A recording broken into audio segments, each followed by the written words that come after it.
এনএএনটিবির সম্মানিত চেয়ারম্যান আনোয়ার হোসেন রিকু হৃদরোগে আক্রান্ত হয়ে ঢাকা ল্যাবের হাসপাতালে চিকিৎসাধীন। আগামী রবিবার ডাক্তার লুৎফর রহমান তার দেহে বাইপাস সার্জারি পরিচালনা করবেন। তার সফল অস্ত্রোপচার ও আনোয়ার হোসেন রিকুর সুস্থতার জন্য এনএএনটিবি পরিবারের সদস্যরা বৃহস্পতিবার এনএএনটিবির নারায়ণগঞ্জ কার্যালয়ে দোয়া ও মিলাদ মাহফিলের আয়োজন করে। দোয়া পরিচালনা করেন হাফেজ মোহাম্মদ মাসুদুর রহমান। এ সময় এনএএনটিবির কর্মকর্তা ও কলাকুশলী বৃন্দ উপস্থিত ছিলেন। আমরা তোমার কতগুলো গুনাহগার বান্দা একত্রিত হয়েছি আল্লাহ।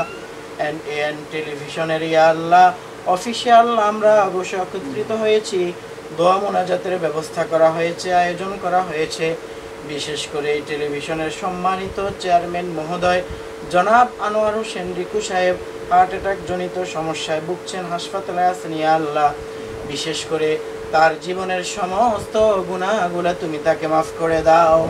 ইয়া আল্লাহ, চেয়ারম্যান মহোদয়কে ইয়া আল্লাহ সুস্থতা দান করে দাও। সুস্থ সবল হয়ে আবার আমাদের মাঝে ফিরে আসার তৌফিক দান করে দাও। ইয়া আল্লাহ, সামনে ওনার অপারেশন আছে। ইয়া আল্লাহ, হার্ট জনিত যে অসুস্থতার কারণে অপারেশন হবে, ইয়া আল্লাহ তুমি চেয়ারম্যান মহোদয়ের অপারেশনকে সাকসেস করে দাও।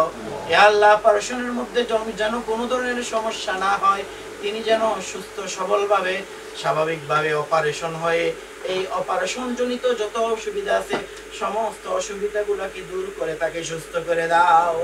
ইয়া আল্লাহ, আমাদের দোয়া দরখাস্ত কবুল ও মঞ্জুর করে নাও। সুবহানা রাব্বিকা রাব্বিল ইজ্জাতি আম্মা ইয়াসিফুন ওয়া সালামুন আলাল মুরসালিন ওয়ালহামদুলিল্লাহি রাব্বিল আলামিন। রিপোর্ট শাহজাহান চৌধুরী, এনএএনটিভি, নারায়ণগঞ্জ।